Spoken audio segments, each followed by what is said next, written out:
Hello, my name is Carla Day-Johnson, and I'm with the Hedberg Public Library Art Committee. I'm here today talking with Sarah Rose Smiley of Madison, Wisconsin, about her photography exhibit that will be at the library for the month of January. Hello, Sarah. Hi. It's nice to see you. Thank you for having me. Oh, it's a great pleasure.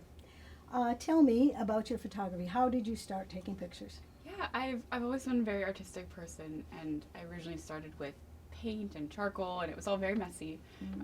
But when I was 15, I really started noticing photography. I noticed all these teenage photographers around me online that were just doing incredible things, and having that kind of artistic inclination, I really wanted to see if I could do it myself too. And so I studied a lot, and I finally was able to get a camera, and I just kind of started, and I fell in love with it. They're very bad at from when I was 15, but you know, you have to start somewhere, and I fell in love with it immediately.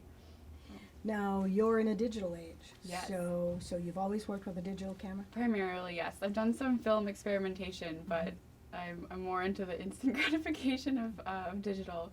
Film is challenging, and I think it's a wonderful art form in and of itself. It's very different than digital, and so one day I'd like to be able to master film as well. Maybe when I have a little more free time. I only think of film cameras as totally frustrating. You take 37 shots and you get 2 of them that work. The digitals takes you way beyond that. It's a completely different process of working. You can take as many photos as you need, and then really be very selective about what you get from there. And so I think it's a very different mindset going into film as opposed to digital work. I really think it is, and much freer. Yes. You're free to just go ahead and take what you think and then look at them later Exactly. and decide. How do you do that? If you take a series and you're going through and deciding what you like, what you don't like, do you ever combine two, or are you pretty much straightforward? That's typically the hardest part for me, is to pick my favorites. Sometimes they'll absolutely just scream out at me, and I'll know this is the one out of this set of 1,000 or how many photos I've taken. But usually my first round of editing, that I call it, is I go through everything and I mark them. I mark my favorites, and then I go through that and I mark it. So I really try to pare it down, because I don't like having too many photos that look the same. As far as, you know, you'll take one photo and then maybe the model's in a slightly different pose in the next one. I'll usually just pick one. I think it becomes a little redundant when you, at least for me personally, when you have a lot that are just slightly different. I usually like to have each piece be its own, kind of have a unique quality about it. And how many photos do you think you take to come up with that one? Oh my gosh. Well, my computer hard drive would tell you it's way too many, because I keep running out of room. I'd say on an average shoot, I usually click very fast. I kind of, it's almost a still movie. You can look at the motion as you go through the photos, but I probably take anywhere from 700 to 800 photos on an average shot, and I might get maybe 10 of them that I'm really, really proud of. So it's a small fraction, but I think it's worth it in the end if you get just a few that you're really proud of and you really want to display. Oh, I think it is. And do you use Photoshop or some other software? Yeah, I use Photoshop. Yeah, it was definitely a learning curve. It's a challenging program, and it's forever on my list of things to do, to find more advanced techniques and to take another class or to do something about that. Hopefully I'll get there eventually. For now, I do a lot of tutorials, and you learn from looking at the photos that inspire you, and then not in mimicry, but you know, to learn this is the color quality and this is maybe an effect they used to get there. Maybe I can try something similar to reach that in my own photography. And when you're looking at 2 photos, say, or 25 photos, how do you decide what it is you want to say and what gets you there? Of the photos I've already taken? I think it's always an evolving thing. You start out with an idea for a photo, and I guarantee, unless something miraculous happens, it's going to evolve by the time that you're taking it, by the time you've already taken it, and by the time that you're thinking about post-processing. It's an ever-evolving thing, and I think that's one of the great things about it, is that you learn from the process, and maybe your original idea wasn't realistic, or it wasn't really what you were going for. I'm usually pretty pleased. Obviously, as an artist, there are times I'm disappointed with the outcome. It wasn't what I wanted, but that's also a learning experience, and you can say, I don't want to do this anymore. I don't like this pattern that's appearing in my work, and you can kind of learn from that too. And when you start a session, say, if you have people that you're, working with, well, then you probably have an idea. But do you often just take your camera and take a stroll and take photos, or go in a group of people and When I was in high school, when I started more, I did that a lot more. As I've moved on to college and free time has been a little more limited, just because I'm a very structured person, I tend to really plan and schedule those things, which takes kind of the spontaneity out of it, which isn't, it's not necessarily a perk. It's definitely something I miss, to go out with a group of friends and, find what inspires you. It's fun. It's its own form of art, I think. And then there's the more structured part. I think doing both is really important. Educate me a little bit. If you were to go out in a crowd of people and take a picture of a little person, do you have to ask their permission? I prefer to. There's a lot of, it's kind of a point of contention, because there are a lot of situations where you're in a public space and technically there's no expectation of privacy, which I kind of bristle at that notion. Personally, for me, I don't like being photographed in open spaces without my permission. Okay. And so I do try to respect that with other people. I know some people aren't a fan of it, which is, I think that social anxiety surrounding the situation is one reason I don't go into open spaces and do more journalistic photography as much. It's also not a style that I feel I'm as strong in. Okay. But it's, maybe you're at a wedding and then everyone at the reception's fair game. They accept that when they come into the reception hall, so that's a little bit different. I don't know if they do or not. I think maybe it's getting, well, especially in the aspect of children.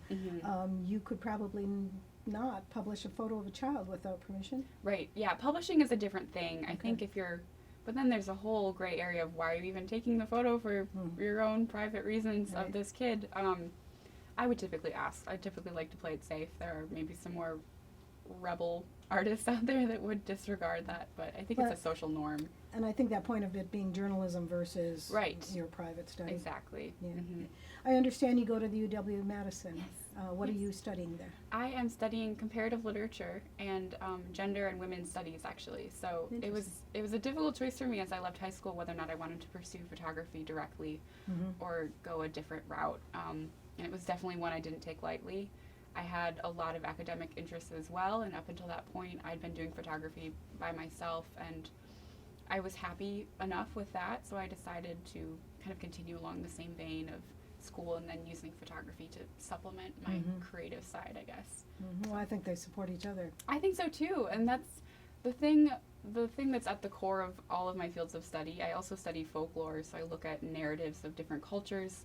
It's really all about storytelling for me. Okay. And that really comes through in my photography. I think it's all about telling your story and telling other people's stories, and I think that's really what unites everything I do, whether it's in academic or if it's in art. It's kind of the core of all of it. Kind of holds it all together. Yeah, absolutely. And that's kind of what keeps me going there are definitely days when I'm like, none of this makes sense. Why am I trying to put all these things together? It doesn't work. But I think it really does. And that's one of the driving things that I'm doing in my academic field too. I'm doing a thesis on how narrative takes a role in women's lives, and I'm doing a photo series alongside it. So I've really worked to complement my academic work with my artistic work and my photography work too, to kind of make sure that I'm a little more well-rounded. So. Oh, definitely. Yeah. How do you find time studying all of that and trying to do It's definitely a challenge. And sometimes client work automatically has to take the priority when you have the time. Summer is definitely, I have a lot more going on in terms of artwork than the cold months of winter when it's not too pretty outside anyway. It's definitely challenging. But one thing I've managed to do is, with my activism on campus, I've done some photography works with groups on campus, with the Campus Women's Center, with other feminist organizations. So that's really been great for me to see that I can bring photography in with my feminist studies, with my academic studies, and bring them all together to actually make a difference in some ways. So it's no longer a hobby. It's no longer even a side thing I do. It's become a part of everything. It's just integrated, which is great. And it's definitely a struggle for a lot of artists, I think, to pick one or the other, and I'm very lucky that I've found a way to integrate everything into one cohesive state of being, I guess. I think you will probably continue to do that. I hope so. That's the plan. Yeah. Good. Let's talk technical things a little bit. What kind of camera do you use? I currently have a Nikon D700, which is a bit of an older model. I've tried a couple of others, and I always gravitate back to this one giant beast of a camera. It's huge and it's a little old, but there's something sentimental about it, so I'll stick with that for a while, at least maybe until I'm out of grad school and I can swing a different camera. You got into grad school? I did get into grad school, yeah. Excellent. It's very exciting. It's kind of a whirlwind. But yeah, so I use the Nikon D700, and I don't upgrade my gear a lot. If I would love to, but it's not always realistic. Being in school and all that stuff. Well, and don't you find every time you make a change of any kind at all, it affects everything? Absolutely. And you have to be on top of that. And sometimes you wish you had what you got rid of to get the new stuff. So it's just going to have to go with it and do your research and practice with what you're thinking about getting. And it's definitely a process. Not every setup is going to work for everyone, so you have to figure it out.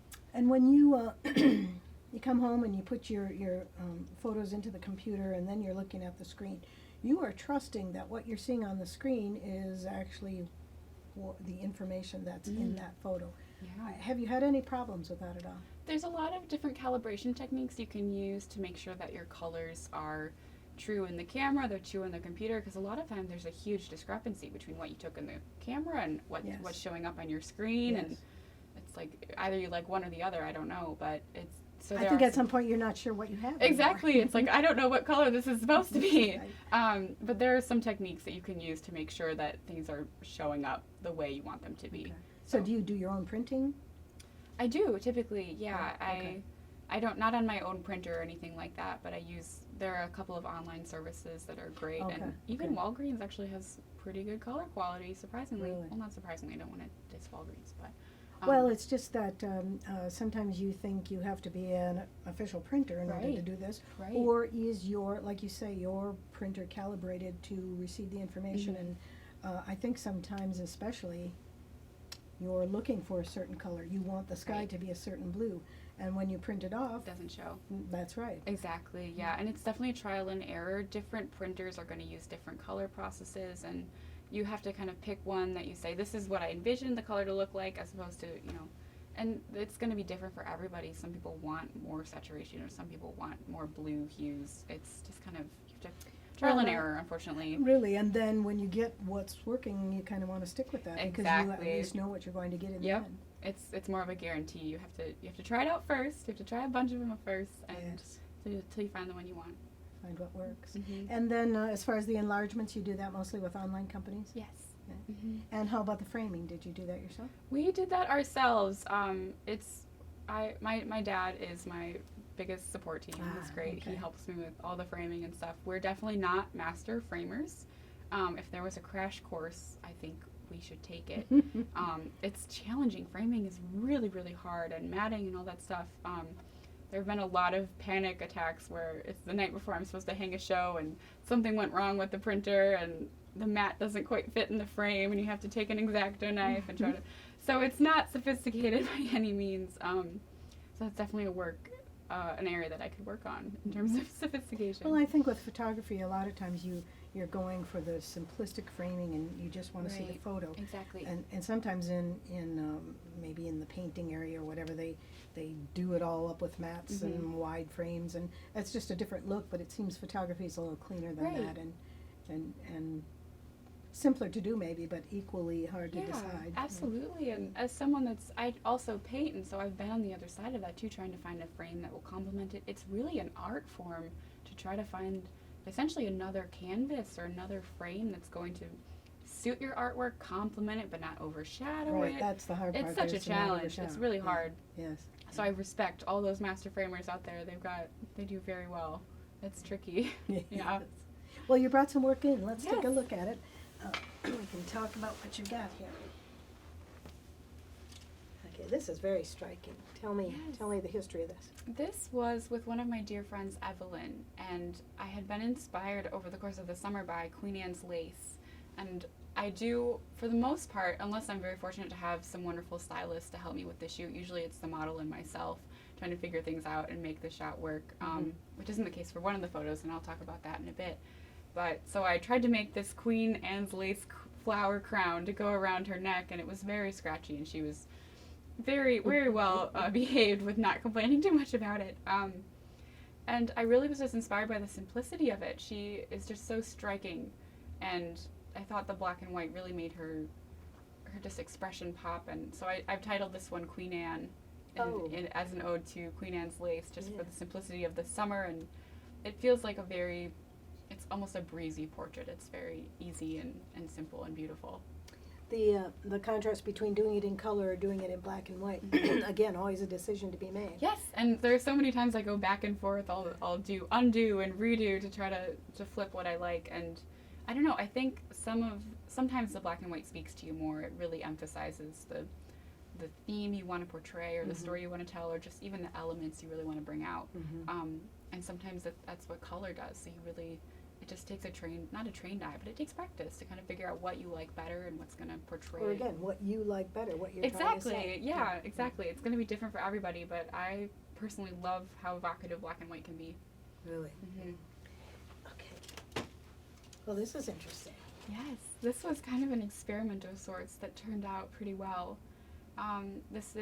So I say these are all my friends, but in reality these are beautiful women that I'm lucky to have befriended through photography.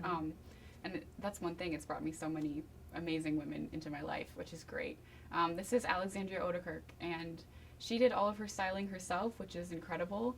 And it was a summer day, and we came up with the idea to do something, it's called a levitation shoot, and there are a lot of different variations on it.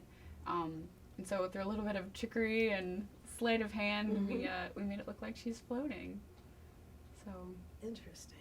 Yeah, I love the way her hair swirled into the water and the delicacy of her hands, and she's a dancer, and I think it shows, especially in this photograph. She's absolutely stunning. Well, and again, the color in this one really adds to the soothing effect of it and the balance. Yes, thank you for saying that. I was going for soothing. It felt the unbearable lightness of being almost. It's very much, it's very soothing and calm, the pastels of it. It worked out well. Beautiful. Did she like it? She loved it. She was such a good sport, too, getting all sand in her hair and everything after that shoot. I wrapped her in a bunch of towels afterwards, I do promise that. That's interesting that you comment on the friends that you've made through photography. I think sometimes people use photography as a way to be off by themselves and do their own thing, and don't think of it as a process of meeting people and becoming part of humanity. It's through collaboration you can meet people and get to know them in amazing new ways, I think, because everyone kind of comes out of the woodwork in different ways, which is really great. So, and it's definitely a solitary experience as well. It can be both. I think so. Okay, tell me about this. This is an instance of me having the chance to combine my academic work with my photography work, which was wonderful. This was for a gender class, and the subject of the project was androgyny, so looking at different fluidity of gender identification is kind of what the point of this was. And so this amazing model, who actually has a blog, is called Gabrielle Pedriani, and we had an amazing makeup artist named Katrina, who definitely, we would not have been able to do it without her, and that's a case of collaboration. It really can bring new elements into your work that is very important. And this was such a fun project. It took a while to kind of set up and design and figure out how to really get the vision we were looking for. But thanks to my great team, we created a really strong series, which was really great. Very interesting. And how many pictures were in the series? I believe there was about 7 or 8. Yeah. Interesting. Yeah. Very interesting. It was challenging to kind of take an abstract concept like that and figure out how to embody it in a photograph in a series like that. So it was a great thing for me to do. Now, what do you think about the person who on the weekend takes their camera out and shoots pictures of trees? In my case, I love trees. And I even bought a copy of Photoshop. I haven't even installed it yet. How can I get to where you are using photography as a way to say more? What was your path for that? Did that start when you were very young? I think so, and that's a very flattering question, because I look at others and think, how can I get where they are? Because that's where I want to be. Well, everybody's exactly. Everyone's on their own trajectory. Yes. For me, it really started with who I was as a person. I was all about art, and I was all about stories, and I really wanted to embody that in a new way. And that's not going to be the case for everybody. Some people don't necessarily want to use photography or their art for that exact same reason. And I think it's important to figure out what that is for you, to figure out your motivation, because if I was at a point a couple years ago where I was really just doing it more for client work. It was becoming overwhelming, and that kind of took the soul out of it for me. So I had to step back and re-examine why I loved it and why I wanted to keep doing it. And it was all about stories, and it was all about narrative for me. And so I guess the best I could say is to just, as corny as it may sound, kind of dig deep down and figure out what your art is for and why you do it for yourself. Because I think once you know that answer, you can go a long ways with that. It'll carry you pretty far.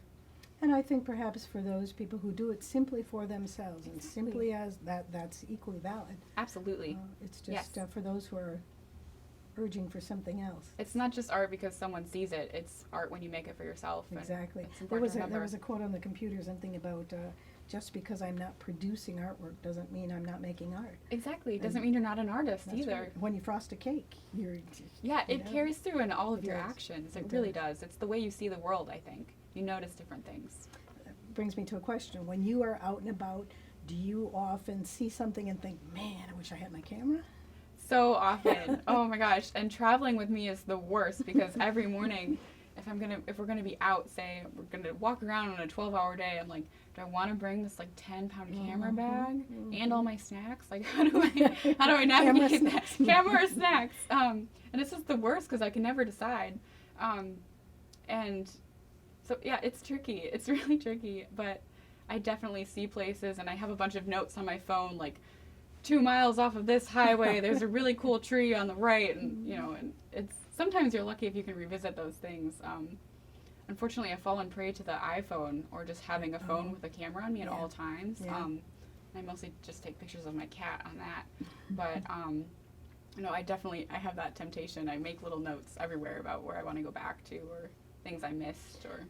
When I would teach people, basically I would teach them to see like an artist, and so you would teach them to take all the information about the things around them when they drove to work during the day, whatever they were doing.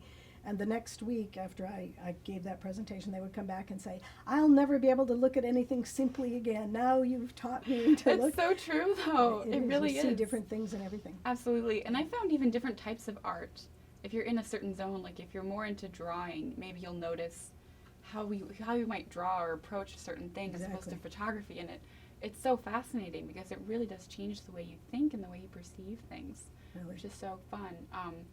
I do think you have to pay attention, though. One reason I don't like taking my camera with me everywhere is sometimes I do like to just be an observer, and I don't need to actively. It changes the way you act in a situation if you think I have to record everything, I have to take a picture of everything. And sometimes I really just want to be in the moment and enjoy that without worrying about, can I keep this forever? So it changes the way you react with people, do you Absolutely. think? I think it does. Sometimes in social situations, you'll be, quote unquote, the photographer, and you're there to just take the pictures as opposed to, spending time there and really enjoying being there without worrying about capturing everything. So it's a balance. It's definitely tricky. Yeah, I hadn't thought about that. That is do you want to be the photographer or do you want to be the person in the group? And maybe I just haven't figured out how to embody both identities at the same time. It's very possible. Well, do people have a reaction to you when they see the camera? Oh dear, she's going to take our picture. Absolutely, yes. And I understand it because not everyone likes being photographed, and sometimes it might make them feel unsafe, like, I don't know what she's going to do with that thing. Right. And I think that's valid, but it goes back to that asking permission and being a respectful thing, and you just kind of have to work around it, I guess. And for people who don't want to be photographed no matter what, I suppose that would cause them to back up in the situation. And, you could be the real damper for the party. I know. I can ruin everything. And I get that. When someone has a camera and I'm on the other side of it, I'm like, oh, please point that thing somewhere else. I don't want that. So I understand that. Yeah. It's frustrating when you're at a wedding or something and you like really want to get photos of all the guests and they're like, I don't want to be on that. But to each their own, I guess. Yeah, everybody has a different reaction to that. Exactly. So what does the future hold for you? Now that you're in grad school, what will be your educational experience there? What are you aiming for? I'm actually hoping to go to graduate school in England, in London. Oh. Where I've been accepted, which is, it's a dream come true. It's something I've wanted for a very long time. So that's a very big deal. I'll be taking my camera with me. I was going to say, we know absolutely. That's I'm really excited. The next year or so is more about me graduating and getting into getting to grad school and doing successfully with that. But I can guarantee that art's always going to be a part of that. It's kind of it's my sanity, I guess. It's really what you can revert to at the end of a long day and say, everything sucked, but I can take some photos, or I can rely on art in order to, find some solace, I guess. And so I'll be doing what I do here, but I'll be doing it in London, I guess, which is very exciting. Oh, it's so exciting. Yeah. And what do you have planned as far as displaying your work? You'll be at the library for the month of January. Where else have you shown your work? I was actually recently just in Whole Foods Cafe in Madison. Okay. I've been in various cafes around Madison, which is such a privilege. It's so great, especially on campus where I go to school. It's an honor to kind of see your own work in the cafes where your friends study. I do feel bad. I always have to kind of step on their tables when I hang up the photos, so I always have to disrupt a little studying to get that done. I've been very fortunate. I've had a lot of shows over the past couple of years, and you'd think it would get old, but it really doesn't. It's always an honor and a privilege to be able to exhibit your work somewhere and have people look at it. I mean, that alone is... That's everything. It's everything. It's huge. It's very big. And I assume they've been well received. Did you get comments from people? Yeah, and I found that not so many people want to go out of their way to make comments, but the ones that do, it's very touching, and it means a lot. Like, one comment will go a long way. I had a wonderful comment recently saying, I know a lot of people have been admiring your work, but they have just been silent about it. I just wanted to send along a message and say how much I appreciated it.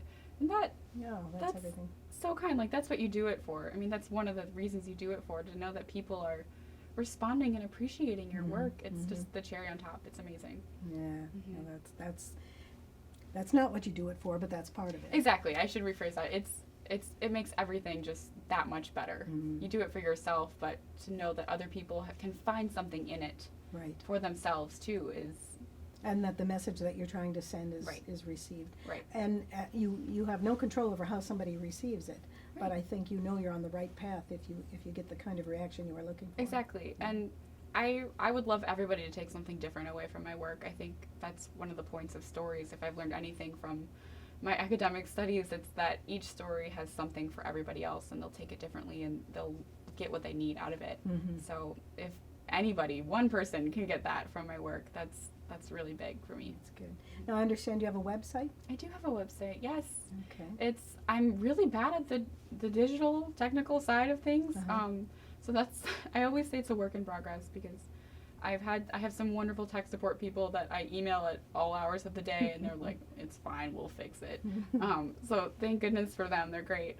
Well, we'll post that on the please take a look. I promise I'll add more really soon as I go on winter break. How many photos do you think you do, say, in a year? Are you constantly replenishing? And that's a great question. I'd say the past year has been more about client photos. I've done a couple of weddings and some senior portraits and things like that. As opposed to personal shoots, I'm usually thrilled if I get a couple in a year that I'm really proud of. If I have some photos to kind of replenish the stock, like you said, and use in different ways. I had one recently in September that I can still feel the waves of it. I'm still very proud of it. It still feels fresh for me. And so I'm very lucky in that sense. But in the summer, I try to have more. But I was out of town for the summer, so I didn't quite get it to work. But maybe London will hold a lot more opportunities for that. It'll certainly be a different atmosphere to take. Yes, it will be. Absolutely. Well, good luck to you. Thank you so much. It was a pleasure talking with you today, and I can't wait to see your exhibit. Thank you. Well, hopefully we'll get it up correctly, and everything will be straight. Oh, it'll be great. If not, you just do We've got a level, so if anyone sees a crooked piece, please let me know, because I'm notorious for that. So, yes, thank you so much for having me. Oh, thank you for coming in. Thank you for joining us today. We talked with Sarah Smiley of Madison, Wisconsin, whose photography exhibit will be at the library for the month of January.